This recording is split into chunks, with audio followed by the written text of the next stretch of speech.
ಓಂ ಶಾಂತಿ. ಇಂದಿನ ದಿನಾಂಕ 2/10/2024. ಪ್ರಾರ್ಥ ಮುರುಳಿ ಬಾಪ್ತಾದ ಮಧುಬನ. ಮಧುರ ಮಕ್ಕಳೇ, ನೆನಪಿನಲ್ಲಿದ್ದು ಪ್ರತಿಯೊಂದು ಕರ್ಮವನ್ನು ಮಾಡಿ, ಆಗ ಅನೇಕರಿಗೆ ನಿಮ್ಮ ಸಾಕ್ಷಾತ್ಕಾರ ಆಗುತ್ತಾ ಇರುವುದು. ಪ್ರಶ್ನೆ: ಸಂಗಮ ಯುಗದಲ್ಲಿ ಯಾವ ವಿಧಿಯಿಂದ ತಮ್ಮ ಹೃದಯವನ್ನು ಶುದ್ಧ ಪವಿತ್ರ ಮಾಡಿಕೊಳ್ಳಲು ಸಾಧ್ಯ? ಉತ್ತರ: ನೆನಪಿನಲ್ಲಿದ್ದು ಭೋಜನವನ್ನು ತಯಾರಿಸಿ ಮತ್ತು ನೆನಪಿನಲ್ಲಿ ಸ್ವೀಕಾರ ಮಾಡಿದಾಗ ಹೃದಯವು ಶುದ್ಧವಾಗಿ ಬಿಡುವುದು. ಸಂಗಮ ಯುಗದಲ್ಲಿ ನೀವು ಬ್ರಾಹ್ಮಣರ ಮೂಲಕ ತಯಾರಾಗುವ ಪವಿತ್ರ ಬ್ರಹ್ಮ ಭೋಜನವು ದೇವತೆಗಳಿಗೂ ಸಹ ಬಹಳ ಪ್ರಿಯವಾಗುತ್ತದೆ. ಯಾರಿಗೆ ಬ್ರಹ್ಮ ಭೋಜನದ ಮಹತ್ವಿಕೆ ಇರುತ್ತದೆಯೋ ಅವರು ತಟ್ಟೆಯನ್ನು ತೊಳೆದು ಕುಡಿಯುತ್ತಾರೆ. ಇದರ ಮಹಿಮೆಯು ಬಹಳಷ್ಟು ಇದೆ. ನೆನಪಿನಲ್ಲಿದ್ದು ತಯಾರಿಸಿದ ಭೋಜನವನ್ನು ಸ್ವೀಕಾರ ಮಾಡುವುದರಿಂದ ಶಕ್ತಿಯು ಸಿಗುತ್ತದೆ, ಹೃದಯವು ಶುದ್ಧವಾಗಿ ಬಿಡುತ್ತದೆ. ಓಂ ಶಾಂತಿ. ಸಂಗಮ ಯುಗದಲ್ಲಿಯೇ ತಂದೆಯು ಬರುತ್ತಾರೆ. ಪ್ರತಿನಿತ್ಯವೂ ಮಕ್ಕಳಿಗೆ ಆತ್ಮಿಕ ತಂದೆಯು ಆತ್ಮಿಕ ಮಕ್ಕಳಿಗೆ ತಿಳಿಸುತ್ತಿದ್ದಾರೆಂದು ಹೇಳಬೇಕಾಗುತ್ತದೆ. ಮಕ್ಕಳೇ, ತನ್ನನ್ನು ಆತ್ಮನೆಂದು ತಿಳಿಯಿರಿ ಎಂದು ತಂದೆಯು ಪ್ರತಿನಿತ್ಯವೂ ಏಕೆ ಹೇಳುತ್ತಾರೆ? ಏಕೆಂದರೆ ಇವರು ಬೇಹದ್ದಿನ ತಂದೆಯಾಗಿದ್ದಾರೆ. ಆತ್ಮಗಳಿಗೆ ಓದಿಸುತ್ತಾರೆಂಬುದು ಮಕ್ಕಳಿಗೆ ನೆನಪಿರಲಿ ಎಂದು ಪ್ರತಿನಿತ್ಯವೂ ತಿಳಿಸುತ್ತಾರೆ. ಸೇವೆಗಾಗಿ ಭಿನ್ನ ಭಿನ್ನ ಯುಕ್ತಿಗಳನ್ನು ತಿಳಿಸುತ್ತಾರೆ. ಬಾಬಾ, ಸೇವೆಯೇ ಇಲ್ಲ, ನಾವು ಹೊರಗೆ ಹೋಗಿ ಹೇಗೆ ಸೇವೆ ಮಾಡುವುದು ಎಂದು ಮಕ್ಕಳು ಹೇಳುತ್ತಾರೆ. ತಂದೆಯು ಸರ್ವೀಸಿನ ಯುಕ್ತಿಗಳನ್ನಂತೂ ಬಹಳ ಸಹಜವಾಗಿ ತಿಳಿಸುತ್ತಾರೆ. ಚಿತ್ರವು ಕೈಯಲ್ಲಿ ಇರಲಿ, ರಘುನಾಥನ ಕಪ್ಪಾದ ಚಿತ್ರವೂ ಇರಲಿ, ಸುಂದರವಾದ ಚಿತ್ರವೂ ಇರಲಿ, ಕೃಷ್ಣನ ಅಥವಾ ನಾರಾಯಣನ ಕಪ್ಪು ಚಿತ್ರವೂ ಇರಲಿ, ಬಲೆ ಅದು ಚಿಕ್ಕದೇ ಆಗಿರಲಿ. ಕೃಷ್ಣನ ಚಿತ್ರಗಳನ್ನು ಬಹಳ ಚಿಕ್ಕದಾಗಿಯೂ ಮಾಡುತ್ತಾರೆ. ನೀವು ಮಂದಿರದ ಪೂಜಾರಿಗಳೊಂದಿಗೆ ಪ್ರಶ್ನೆ ಮಾಡಬಹುದು, ಕೃಷ್ಣನು ವಾಸ್ತವದಲ್ಲಿ ಸುಂದರನಾಗಿದ್ದನು, ಅಂದ ಮೇಲೆ ಏಕೆ ಕಪ್ಪಾಗಿ ತೋರಿಸಿದ್ದೀರಿ? ವಾಸ್ತವದಲ್ಲಿ ಶರೀರವು ಕಪ್ಪಾಗಿರುವುದಿಲ್ಲ ಅಲ್ಲವೇ? ನಿಮ್ಮ ಬಳಿ ಬಹಳ ಒಳ್ಳೊಳ್ಳೆಯ ಸುಂದರವಾದವರು ಇರುತ್ತಾರೆ, ಆದರೆ ಕೃಷ್ಣನನ್ನು ಏಕೆ ಕಪ್ಪಾಗಿ ಮಾಡಿದ್ದೀರಿ? ಇದಂತೂ ನೀವು ಮಕ್ಕಳಿಗೆ ತಿಳಿಸಲಾಗಿದೆ. ಆತ್ಮವು ಭಿನ್ನ ಭಿನ್ನ ನಾಮರೂಪಗಳನ್ನು ಧಾರಣೆ ಮಾಡುತ್ತಾ ಹೇಗೆ ಕೆಳಗೆ ಇಳಿಯುತ್ತದೆ? ಯಾವಾಗ ಕಾಮಚಿತೆಯನ್ನು ಏರುತ್ತದೆಯೋ ಆಗಿನಿಂದ ಕಪ್ಪಾಗುತ್ತದೆ. ಜಗನ್ನಾಥ ಹಾಗೂ ಶ್ರೀನಾಥ ದ್ವಾರದಲ್ಲಿ ಅನೇಕ ಯಾತ್ರಿಕರಿರುತ್ತಾರೆ. ನಿಮಗೆ ಅಲ್ಲಿಂದ ನಿಮಂತ್ರಣವೂ ಸಿಗುತ್ತದೆ. ಆಗ ತಿಳಿಸಿ, ನಾವು ಶ್ರೀನಾಥನ 84 ಜನ್ಮಗಳ ಜೀವನ ಚರಿತ್ರೆಯನ್ನು ತಿಳಿಸುತ್ತೇವೆ. ಸಹೋದರ ಸಹೋದರಿಯರೇ, ಬಂದು ತಿಳಿದುಕೊಳ್ಳಿ. ಈ ರೀತಿ ಭಾಷಣವನ್ನು ಮತ್ಯಾರೂ ಮಾಡಲು ಸಾಧ್ಯವಿಲ್ಲ. ಇವರು ಏಕೆ ಕಪ್ಪಾಗಿದ್ದಾರೆಂದು ನೀವು ತಿಳಿಸಬಹುದಾಗಿದೆ. ಪ್ರತಿಯೊಬ್ಬರೂ ಪಾವನರಿಂದ ಪತಿತರು ಅವಶ್ಯವಾಗಿ ಆಗಬೇಕಾಗಿದೆ. ದೇವತೆಗಳು ಯಾವಾಗ ವಾಮ ಮಾರ್ಗದಲ್ಲಿ ಹೋಗಿದ್ದಾರೆ ಆಗಿನಿಂದ ಇವರನ್ನು ಕಪ್ಪಾಗಿ ತೋರಿಸಲಾಗಿದೆ. ಕಾಮಚಿತೆಯ ಮೇಲೆ ಕುಳಿತುಕೊಳ್ಳುವುದರಿಂದ ಕಪ್ಪಾಗಿ ಬಿಡುತ್ತಾರೆ. ಕಬ್ಬಿಣದ ಬಣ್ಣವು ಕಪ್ಪಾಗಿರುತ್ತದೆ, ಚಿನ್ನದ ಬಣ್ಣವು ಬಹಳ ಹೊಳಪಿನಿಂದ ಕೂಡಿರುತ್ತದೆ. ಆದ್ದರಿಂದ ದೇವತೆಗಳನ್ನು ಸುಂದರರೆಂದು ಹೇಳುತ್ತಾರೆ. ಅವರೇ 84 ಜನ್ಮಗಳ ನಂತರ ಕಪ್ಪಾಗುತ್ತಾರೆ. ಏಣಿಯ ಚಿತ್ರವೂ ಸಹ ಕೈಯಲ್ಲಿ ಇರಲಿ, ಏಣಿಯ ಚಿತ್ರವು ಬಹಳ ದೊಡ್ಡದಾಗಿರಲಿ, ದೂರದಿಂದಲೇ ಅದು ಸ್ಪಷ್ಟವಾಗಿ ಕಾಣುವಂತಿರಲಿ. ಭಾರತದ ಸ್ಥಿತಿಯು ಈ ರೀತಿಯಾಗಿದೆ ಎಂದು ನೀವು ತಿಳಿಸಬೇಕು. ಉತ್ಥಾನ ಹಾಗೂ ಪತನವೆಂದು ಬರೆಯಲಾಗಿದೆ. ಅಂದಾಗ ಮಕ್ಕಳಿಗೆ ಸೇವೆ ಮಾಡಲು ಬಹಳ ಉಮಂಗ ಇರಬೇಕು.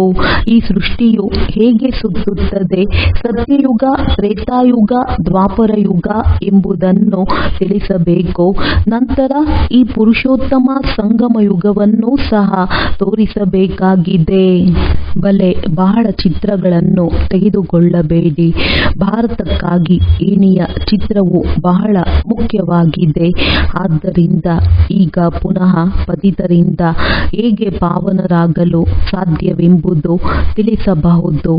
ಪತಿತ ಪಾವನ ತಂದೆಯು ಒಬ್ಬರೇ ಆಗಿದ್ದಾರೆ. ಅವರನ್ನು ನೆನಪು ಮಾಡುವುದರಿಂದ ಸೆಕೆಂಡಿನಲ್ಲಿ ಜೀವನ್ಮುಕ್ತಿ ಸಿಗುತ್ತದೆ. ನೀವು ಮಕ್ಕಳಲ್ಲಿ ಪೂರ್ಣ ಜ್ಞಾನವಿದೆ, ಉಳಿದೆಲ್ಲರೂ ಅಜ್ಞಾನ ನಿದ್ರೆಯಲ್ಲಿ ಮಲಗಿದ್ದಾರೆ.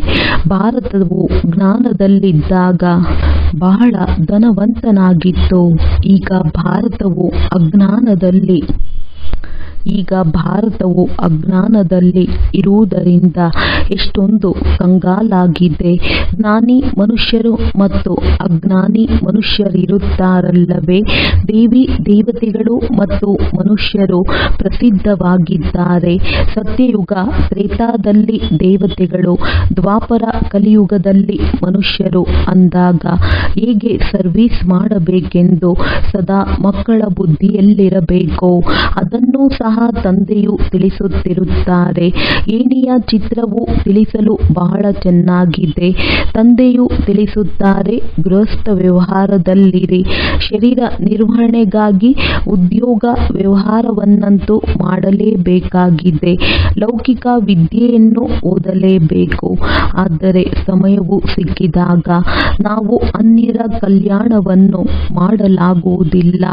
ತಂದೆಯ ಮುರುಳಿಯನ್ನು ಕೇಳುವುದಕ್ಕಾಗಿಯೇ ಇಲ್ಲಿಗೆ ಬರುತ್ತೀರಿ. ಇದರಲ್ಲಿಯೇ ಚಮತ್ಕಾರವಿದೆ. ತಂದೆಯನ್ನು ಜಾದೂಗಾರನೆಂದು ಹೇಳುತ್ತಾರಲ್ಲವೇ.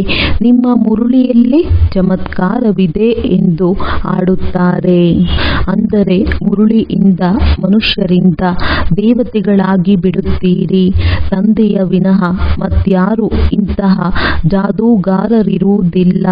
ಮನುಷ್ಯರಿಂದ ದೇವತೆಗಳನ್ನಾಗಿ ಮಾಡಿದರೆಂಬ ಗಾಯನವಿದೆ. ಹಳೆಯ ಪ್ರಪಂಚದಿಂದ ಹೊಸ ಪ್ರಪಂಚವು ಅವಶ್ಯವಾಗಿ ಆಗಲಿದೆ. ಹಳೆಯ ಪ್ರಪಂಚದ ವಿನಾಶವೂ ಸಹ ಖಂಡಿತ ಆಗಬೇಕಾಗಿದೆ. ಈ ಸಮಯದಲ್ಲಿ ನೀವು ರಾಜಯೋಗವನ್ನು ಕಲಿಯುತ್ತೀರೆಂದಾಗ ಅವಶ್ಯವಾಗಿ ರಾಜರಾಗಬೇಕಾಗಿದೆ. ಈಗ ತಾವು ಮಕ್ಕಳು ತಿಳಿದುಕೊಂಡಿದ್ದೀರಿ. 84 ಜನ್ಮಗಳ ನಂತರ ಮತ್ತೆ ಮೊದಲ ನಂಬರಿನ ಜನ್ಮವೂ ಬೇಕು. ಏಕೆಂದರೆ ವಿಶ್ವದ ಇತಿಹಾಸ ಭೂಗೋಳವು ಪುನರಾವರ್ತನೆಯಾಗುತ್ತದೆ. ಸತ್ಯಯುಗ ತ್ರೇತಾಯುಗವು ಸಹ ಬಂದು ಹೋಗಿದೆ. ಅದು ಮತ್ತೆ ಅವಶ್ಯವಾಗಿ ಪುನರಾವರ್ತನೆಯಾಗುತ್ತದೆ. ನೀವಿಲ್ಲಿ ಕುಳಿತಿದ್ದೀರೆಂದರೆ ಬುದ್ಧಿಯಲ್ಲಿ ಇದನ್ನು ನೆನಪು ಮಾಡಬೇಕು. ಈಗ ನಾವು ಹಿಂತಿರುಗಿ ಹೋಗುತ್ತೇವೆ. ಮತ್ತೆ ಸತೋಪ್ರಧಾನ ದೇವತೆಗಳಾಗುತ್ತೇವೆ. ಅವರಿಗೆ ದೇವತೆಗಳು ಎಂದು ಹೇಳಲಾಗುತ್ತದೆ. ಈಗ ಮನುಷ್ಯರಲ್ಲಿ ದೈವಿ ಗುಣಗಳು ಇಲ್ಲ ಅಂದಾಗ ಈಗ ನೀವು ಎಲ್ಲಿಯಾದರೂ ಸೇವೆ ಮಾಡಬಲ್ಲಿರಿ. ಎಷ್ಟೇ ಉದ್ಯೋಗ ವ್ಯವಹಾರಗಳಿರಲಿ, ಗೃಹಸ್ಥ ವ್ಯವಹಾರದಲ್ಲಿದ್ದರೂ ಸಹ ಸಂಪಾದನೆಯನ್ನು ಮಾಡಿಕೊಳ್ಳುತ್ತಾ ಇರಬೇಕಾಗಿದೆ. ಇದರಲ್ಲಿ ಪವಿತ್ರತೆಯು ಮುಖ್ಯ ಮಾತಾಗಿದೆ. ಪವಿತ್ರತೆ ಇದ್ದಾಗ ಸುಖ ಶಾಂತಿ ಇರುತ್ತದೆ. ನೀವು ಸಂಪೂರ್ಣ ಪಾವನರಾಗಿ ಬಿಟ್ಟರೆ ಮತ್ತೆ ಇಲ್ಲಿ ಇರಲು ಸಾಧ್ಯವಿಲ್ಲ. ಏಕೆಂದರೆ ನಾವು ಶಾಂತಿಧಾಮಕ್ಕೆ ಹೋಗಬೇಕಾಗಿದೆ. ಆತ್ಮವು ಪಾವನವಾಗಿ ಬಿಟ್ಟರೆ ನಂತರ ಆತ್ಮಕ್ಕೆ ಈ ಶರೀರದ ಜೊತೆ ಇರುವಂತಿಲ್ಲ. ಇದಂತೂ ಅಪವಿತ್ರತೆಯಾಗಿದೆ ಎಲ್ಲವೇ. ಪಂಚತತ್ವಗಳೇ ಅಪವಿತ್ರವಾಗಿದೆ. ಶರೀರವೂ ಸಹ ಈ ತತ್ವಗಳಿಂದಲೇ ರಚನೆಯಾಗುತ್ತದೆ. ಇದಕ್ಕೆ ಮಣ್ಣಿನ ಗೊಂಬೆ ಎಂದು ಹೇಳಲಾಗುತ್ತದೆ. ಪಂಚತತ್ವಗಳ ಶರೀರವು ಒಂದು ಸಮಾಪ್ತಿಯಾಗಿ ಇನ್ನೊಂದು ರಚನೆಯಾಗುತ್ತದೆ. ಆದರೆ ಆತ್ಮವಂತೂ ಅದೇ ಆಗಿದೆ. ರಚನೆ ಮಾಡುವಂತಹ ವಸ್ತುವಲ್ಲ.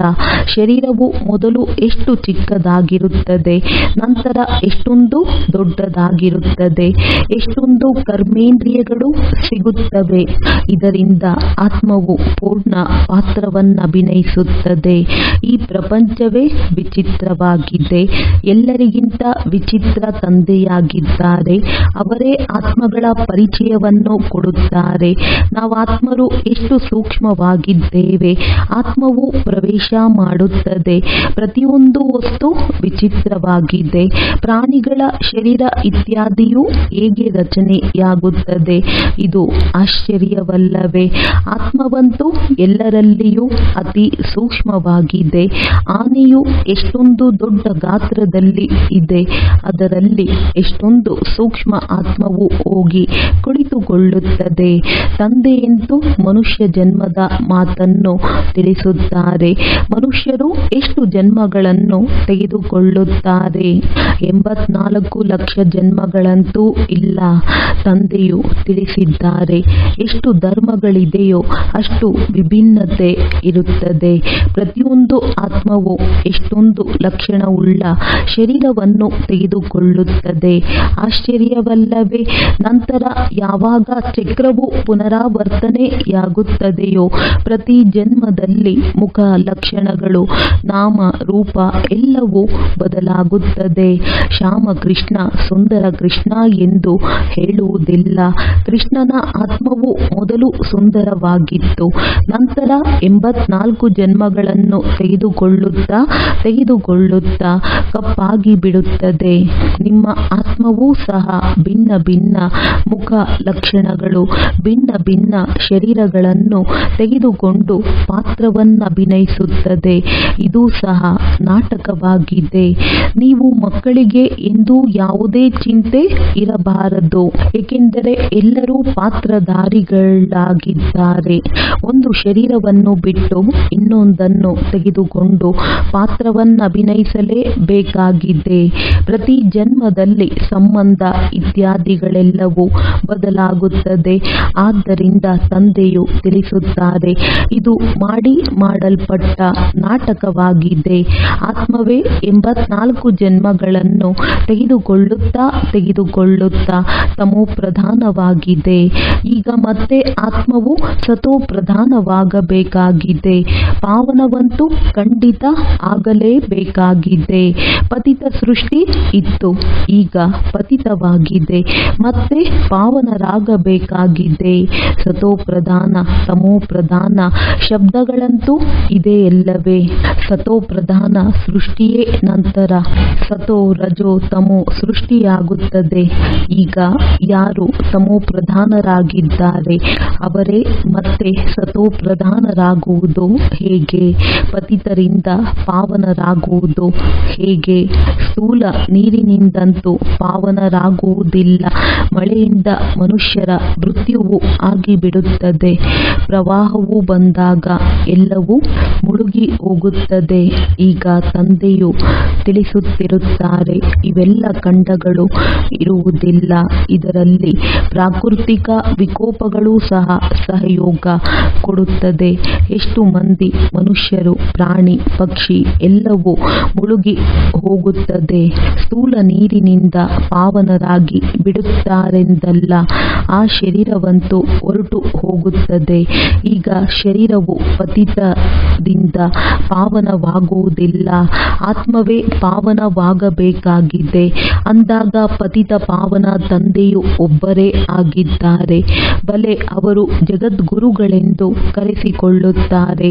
ಆದರೆ ಗುರುವಿನ ಕೆಲಸವಂತೂ ಸದ್ಗತಿಯನ್ನು ಕೊಡುವುದಾಗಿದೆ. ಸದ್ಗತಿಯನ್ನು ಕೊಡುವಂತಹ ಸದ್ಗತಿದಾತ ತಂದೆಯು ಒಬ್ಬರೇ ಆಗಿದ್ದಾರೆ. ಸದ್ಗುರು ತಂದೆಯೇ ಸದ್ಗತಿಯನ್ನು ಕೊಡುತ್ತಾರೆ. ತಂದೆಯಂತೂ ಬಹಳಷ್ಟು ತಿಳಿಸುತ್ತಾರೆ. ಇವರು ಸಹ ಕೇಳುತ್ತಾರಲ್ಲವೇ? ಗುರುಗಳು ಸಹ ಪಕ್ಕದಲ್ಲಿ ಶಿಷ್ಯರಿಗೆ ಕಲಿಸುವುದಕ್ಕಾಗಿ ಕುಳ್ಳರಿಸುತ್ತಾರೆ. ಹಾಗೆಯೇ ಇವರೂ ಸಹ ತಂದೆಯ ಪಕ್ಕದಲ್ಲಿ ಕುಳಿತುಕೊಳ್ಳುತ್ತಾರೆ. ತಂದೆಯು ತಿಳಿಸುತ್ತಾರೆ, ಅಂದ ಮೇಲೆ ಇವರೂ ಸಹ ತಿಳಿಸಬಹುದಲ್ಲವೇ? ಆದ್ದರಿಂದ ಗುರು ಬ್ರಹ್ಮನು ನಂಬರ್ 1 ನಲ್ಲಿ ಹೋಗುತ್ತಾರೆ. ಶಂಕರನು ಕಣ್ಣು ತೆರೆದು ಎಲ್ಲವನ್ನು ಭಸ್ಮ ಮಾಡಿಬಿಡುತ್ತಾನೆ ಎಂದು ಹೇಳುತ್ತಾರೆ. ಅಂದ ಮೇಲೆ ಶಂಕರನಿಗೆ ಗುರುವೆಂದು ಹೇಳಲಾಗುವುದಿಲ್ಲ. ಆದರೂ ಸಹ ತಂದೆಯು ತಿಳಿಸುತ್ತಾರೆ, ಮಕ್ಕಳೇ, ನನ್ನೊಬ್ಬನನ್ನೇ ನೆನಪು ಮಾಡಿ ಮತ್ಯಾರನ್ನೂ ನೆನಪು ಮಾಡಬೇಡಿ. ಬಾಬಾ, ಎಷ್ಟೊಂದು ಉದ್ಯೋಗ ವ್ಯವಹಾರಗಳ ಚಿಂತೆಯಲ್ಲಿ ಇರುತ್ತೇವೆ. ಅಂದ ಮೇಲೆ ನಾವು ನಮ್ಮನ್ನು ಆತ್ಮನೆಂದು ತಿಳಿದು ತಂದೆಯನ್ನು ಹೇಗೆ ನೆನಪು ಮಾಡುವುದು ಎಂದು ಕೇಳುತ್ತಾರೆ. ಇದಕ್ಕೆ ತಂದೆಯು ತಿಳಿಸುತ್ತಾರೆ, ಭಕ್ತಿ ಮಾರ್ಗದಲ್ಲಿಯೂ ಸಹ ನೀವು ಹೇ ಈಶ್ವರ, ಹೇ ಭಗವಂತ ಎಂದು ಹೇಳಿ ನೆನಪು ಮಾಡುತ್ತೀರಲ್ಲವೇ? ದುಃಖದ ಸಮಯದಲ್ಲಿಯೇ ನೆನಪು ಮಾಡುತ್ತೀರಿ. ಶರೀರವನ್ನು ಬಿಡುವಾಗಲೂ ರಾಮ ರಾಮ ಎಂದು ಹೇಳಿ ಎಂದು ತಿಳಿಸುತ್ತಾರೆ. ಇಂತಹ ಬಹಳ ಸಂಸ್ಥೆಗಳಿವೆ, ಅಲ್ಲಿ ರಾಮನಾಮವನ್ನು ದಾನ ಮಾಡುತ್ತಾರೆ. ಹೇಗೆ ನೀವು ಜ್ಞಾನದ ದಾನ ಮಾಡುತ್ತೀರಿ? ಇದಕ್ಕೆ ಅವರು ರಾಮ ರಾಮ ಎಂದು ಹೇಳಿ ಎನ್ನುತ್ತಾರೆ. ಶಿವ ತಂದೆಯನ್ನು ನೆನಪು ಮಾಡಿ ಎಂದು ನೀವು ಸಹ ಹೇಳುತ್ತೀರಿ. ಆದರೆ ಅವರಂತೂ ಶಿವನನ್ನು ತಿಳಿದುಕೊಂಡಿಲ್ಲ. ಅರಿಯದ ಕಾರಣ ಕೇವಲ ರಾಮ ರಾಮ ಎಂದು ಹೇಳುತ್ತಾರೆ. ಈಗ ಪರಮಾತ್ಮನು ಎಲ್ಲರಲ್ಲಿಯೂ ಇರುವುದಾದರೆ ರಾಮನಾಮ ಸ್ಮರಣೆ ಮಾಡಿ ಎಂದು ಏಕೆ ಹೇಳುತ್ತಾರೆ? ತಂದೆಯು ತಿಳಿಸುತ್ತಾರೆ, ರಾಮ ಅಥವಾ ಕೃಷ್ಣನಿಗೆ ಪರಮಾತ್ಮನೆಂದು ಹೇಳಲು ಸಾಧ್ಯವಿಲ್ಲ. ಕೃಷ್ಣನಿಗೂ ಸಹ ದೇವತೆ ಎಂದು ಹೇಳುತ್ತಾರೆ. ಹಾಗೆಯೇ ರಾಮನಿಗೂ ಸಹ ಸೆಮಿ ದೇವತೆ ಎಂದು ತಿಳಿಸಲಾಗಿದೆ. ಏಕೆಂದರೆ 2 ಕಲೆಗಳು ಕಡಿಮೆಯಾಗುತ್ತದೆ. ಪ್ರತಿಯೊಂದು ವಸ್ತುವಿನ ಕಲೆಯು ನಿಧಾನವಾಗಿ ಕಡಿಮೆಯಾಗುತ್ತಲೇ ಹೋಗುತ್ತದೆ. ಹೇಗೆ ಹೊಸ ವಸ್ತ್ರಗಳು ಸಹ ಸಮಯವು ಕಳೆದಂತೆ ಹಳೆಯದಾಗುತ್ತಾ ಹೋಗುತ್ತದೆ. ತಂದೆಯು ಇಷ್ಟೊಂದು ಮಾತುಗಳನ್ನು ತಿಳಿಸಿದ ಮೇಲೂ ಸಹ ಮತ್ತೆ ನೆನಪಿಗೆ ತರಿಸುತ್ತಾರೆ. ನನ್ನ ಮಧುರಾತಿ ಮಧುರ ಆತ್ಮಿಕ ಮಕ್ಕಳೇ, ತನ್ನನ್ನು ಆತ್ಮವೆಂದು ತಿಳಿಯಿರಿ.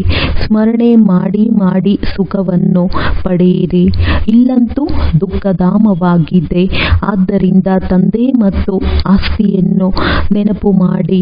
ನೆನಪು ಮಾಡುತ್ತಾ ಮಾಡುತ್ತಾ ಸುಖವನ್ನು ಪಡೆಯುತ್ತೀರಿ. ಕಲಹ, ಕ್ಲೇಶ, ರೋಗ ಇತ್ಯಾದಿಗಳೆಲ್ಲವೂ ಬಿಟ್ಟು ಹೋಗುತ್ತದೆ. ನೀವು 21 ಜನ್ಮಗಳಿಗಾಗಿ ನಿರೋಗಿಗಳಾಗಿ ಬಿಡುತ್ತೀರಿ. ತನುವಿನ ಕಲಹ ಕ್ಲೇಶಗಳನ್ನು ಕಳೆದು ಜೀವನ್ಮುಕ್ತಿ ಪದವಿಯನ್ನು ಪಡೆಯಿರಿ.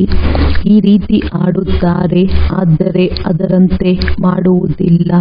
ನಿಮಗೆ ತಂದೆಯು ಪ್ರತ್ಯಕ್ಷ ರೂಪದಲ್ಲಿ ತಿಳಿಸುತ್ತಾರೆ, ಮಕ್ಕಳೇ, ತಂದೆಯನ್ನು ಸ್ಮರಣೆ ಮಾಡಿ. ಆಗ ನಿಮ್ಮ ಎಲ್ಲ ಮನೋಕಾಮನೆಗಳು ಪೂರ್ಣವಾಗುತ್ತವೆ. ಸುಖಿಯಾಗಿ ಬಿಡುತ್ತೀರಿ. ಶಿಕ್ಷೆಯನ್ನು ಅನುಭವಿಸಿದ ನಂತರ ಅಲ್ಪ ಸ್ವಲ್ಪ ರೊಟ್ಟಿಯನ್ನು ತಿನ್ನುವುದು ಒಳ್ಳೆಯದಲ್ಲ. ಎಲ್ಲರಿಗೆ ತಾಜಾ ಆದಂತಹ ರೊಟ್ಟಿಯೇ ಇಷ್ಟವಾಗುತ್ತದೆ. ಇಂದಿನ ಸಮಯದಲ್ಲಂತೂ ಹೆಚ್ಚಿನದಾಗಿ ಎಣ್ಣೆಯನ್ನೇ ಉಪಯೋಗಿಸುತ್ತಾರೆ. ಸತ್ಯಯುಗದಲ್ಲಂತೂ ತುಪ್ಪದ ನದಿಗಳು ಹರಿಯುತ್ತವೆ. ಅಂದಾಗ ಮಕ್ಕಳು ತಂದೆಯನ್ನು ನೆನಪು ಮಾಡಬೇಕಾಗಿದೆ.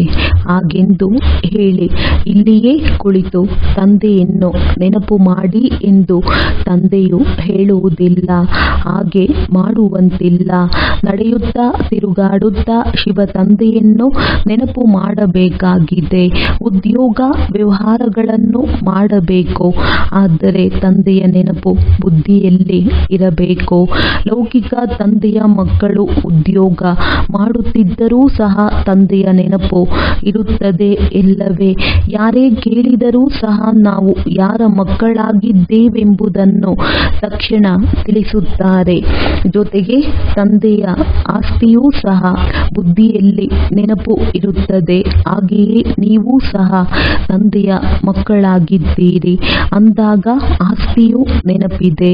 ಒಬ್ಬ ತಂದೆಯನ್ನೇ ನೆನಪು ಮಾಡಬೇಕಾಗಿದೆ. ಇಲ್ಲಿ ಮತ್ಯಾವುದೇ ಸಂಬಂಧವಿಲ್ಲ. ಆತ್ಮದಲ್ಲಿ ಪೂರ್ಣ ಪಾತ್ರವು ನೋಂದಣಿಯಾಗಿದೆ. ಅದು ಸ್ಮೃತಿಗೆ ಬರುತ್ತಾ ಇರುತ್ತದೆ. ಈ ಬ್ರಾಹ್ಮಣ ಕುಲದಲ್ಲಿ ನಿಮ್ಮದು ಕಲ್ಪಕಲ್ಪವೂ ಯಾವ ಪಾತ್ರವು ನಡೆಯುತ್ತಾ ಬಂದಿದೆಯೋ ಅದೇ ಈಗಲೂ ಸ್ಮೃತಿಗೆ ಬರುತ್ತಾ ಇರುತ್ತದೆ. ತಂದೆಯು ತಿಳಿಸುತ್ತಾರೆ, ಅಡಿಗೆ ಮಾಡುವಾಗ, ಸಿಹಿ ತಿಂಡಿಗಳನ್ನು ತಯಾರಿಸುವಾಗ ಪ್ರತಿ ಸಮಯದಲ್ಲಿ ಶಿವ ತಂದೆಯನ್ನು ನೆನಪು ಮಾಡುತ್ತಾ ಇರಿ. ಶಿವ ತಂದೆಯನ್ನು ನೆನಪು ಮಾಡುತ್ತಾ ಭೋಜನವನ್ನು ತಯಾರಿಸಿದರೆ ಅದನ್ನು ತಿನ್ನುವವರದ್ದು ಉನ್ನತಿಯಾಗುವುದು. ಕೆಲವೊಮ್ಮೆ ಸಾಕ್ಷಾತ್ಕಾರವಾಗಲೂ ಬಹುದು. ಬ್ರಹ್ಮನ ಸಾಕ್ಷಾತ್ಕಾರವೂ ಆಗಲು ಸಾಧ್ಯತೆ ಇದೆ. ಶುದ್ಧ ಅನ್ನವನ್ನು ಸ್ವೀಕಾರ ಮಾಡುವುದರಿಂದ ಬ್ರಹ್ಮ, ಕೃಷ್ಣ ಮತ್ತು ಶಿವ ತಂದೆಯ ಸಾಕ್ಷಾತ್ಕಾರವಾಗುವ ಸಾಧ್ಯತೆ ಇದೆ. ಬ್ರಹ್ಮನು ಇಲ್ಲಿದ್ದಾರೆ. ಬ್ರಹ್ಮ ಕುಮಾರ ಕುಮಾರಿಯರ ಹೆಸರು ಪ್ರಸಿದ್ಧವಾಗುತ್ತಾ ಇರುತ್ತದೆ ಎಲ್ಲವೇ. ಅನೇಕರಿಗೆ ಸಾಕ್ಷಾತ್ಕಾರವಾಗುತ್ತಾ ಇರುತ್ತದೆ. ಏಕೆಂದರೆ ತಂದೆಯಂತೂ ಬಹಳಷ್ಟು ಯುಕ್ತಿಗಳನ್ನು ತಿಳಿಸುತ್ತಾರೆ. ಮನುಷ್ಯರು ಬಾಯಿಯಿಂದ ರಾಮ ರಾಮ ಎಂದು ಹೇಳುತ್ತಾರೆ. ಆದರೆ ನೀವು ಬಾಯಿಯಿಂದ ಏನನ್ನು ಹೇಳುವ ಅವಶ್ಯಕತೆ ಇಲ್ಲ.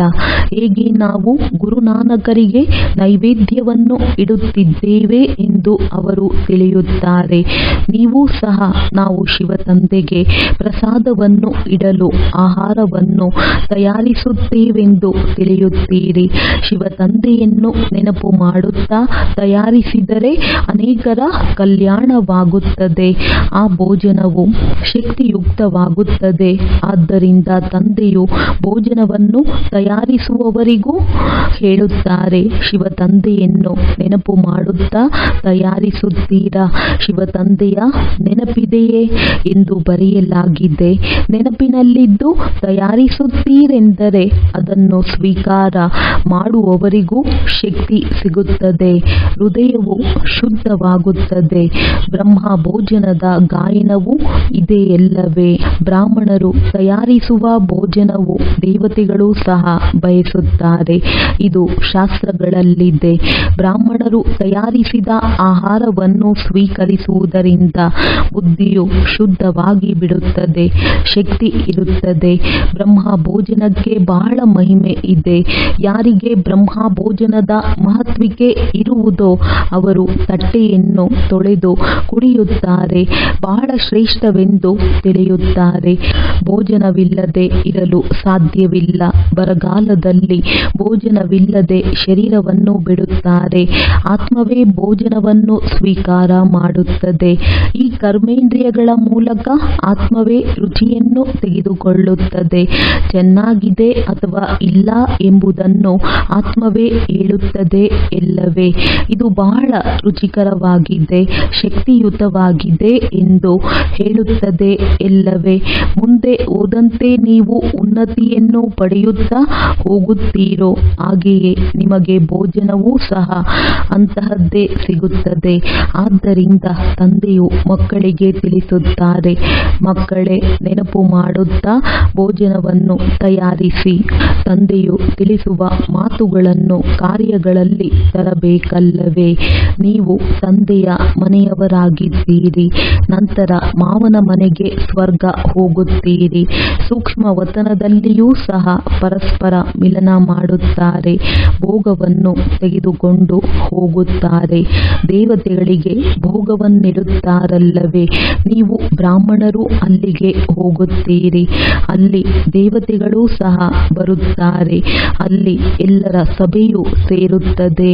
ಒಳ್ಳೆಯದು. ಮಧುರಾತಿ ಮಧುರ ಅಗಲಿ ಮರಳಿ ಸಿಕ್ಕಿರುವಂತಹ ಮಕ್ಕಳಿಗೆ ಪ್ರೀತಿಯ ಮಾತ್ಪಿತಾ ಬಾಪ್ದಾದಾರವರ ನೆನಪು, ಪ್ರೀತಿ ಹಾಗೂ ಸುಪ್ರಭಾತ. ಆತ್ಮೀಯ ಮಕ್ಕಳಿಗೆ ಆತ್ಮೀಯ ತಂದೆಯ ನಮಸ್ತೆ. ಧಾರಣೆಗಾಗಿ ಮುಖ್ಯ ಸಾರ. ಯಾವುದೇ ಮಾತಿನ ಚಿಂತೆ ಮಾಡಬಾರದು.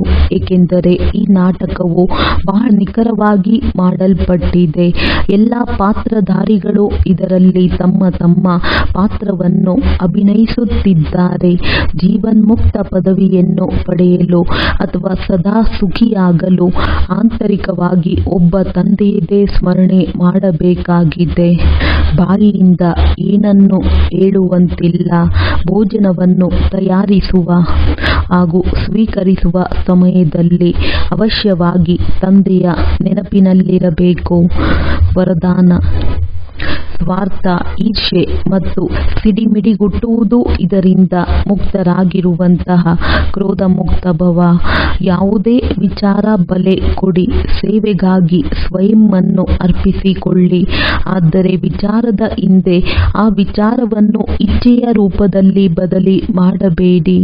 ಯಾವಾಗ ಸಂಕಲ್ಪ ಇಚ್ಛೆಯ ರೂಪದಲ್ಲಿ ಬದಲಾಗುವುದು ಆಗ ಸಿಡಿಮಿಡಿ ಗುಟ್ಟುವಂತಾಗುವುದು. ಆದರೆ ನಿಸ್ವಾರ್ಥರಾಗಿ ನಿಮ್ಮ ವಿಚಾರವನ್ನು ಇಡೀ ಸ್ವಾರ್ಥದಿಂದಲ್ಲ, ನಾನು ಹೇಳಿದೆ ಎಂದ ಮೇಲೆ ಆಗಲೇಬೇಕು ಎಂದು ಯೋಚನೆ ಮಾಡಬೇಡಿ.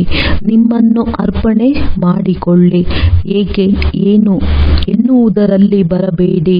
ಇಲ್ಲದಿದ್ದರೆ ಈರ್ಷೆ, ದ್ವೇಷ ಇತ್ಯಾದಿ ಜೊತೆಗಾರರು ಬರುತ್ತಾರೆ. ಸ್ವಾರ್ಥ ಅಥವಾ ಈರ್ಷೆಯ ಕಾರಣ ಸಹ ಕ್ರೋಧ ಉತ್ಪನ್ನವಾಗುವುದು. ಈಗ ಅದರಿಂದಲೂ ಸಹ ಮುಕ್ತರಾಗಿರಿ. ಸ್ಲೋಗನ್: ಶಾಂತಿ ದೂತರಾಗಿ ಎಲ್ಲರಿಗೂ ಶಾಂತಿಯನ್ನು ನೀಡುವುದು ಇದೇ ನಿಮ್ಮ ವೃತ್ತಿಯಾಗಿದೆ. ಒಳ್ಳೆಯದು. ಓಂ ಶಾಂತಿ.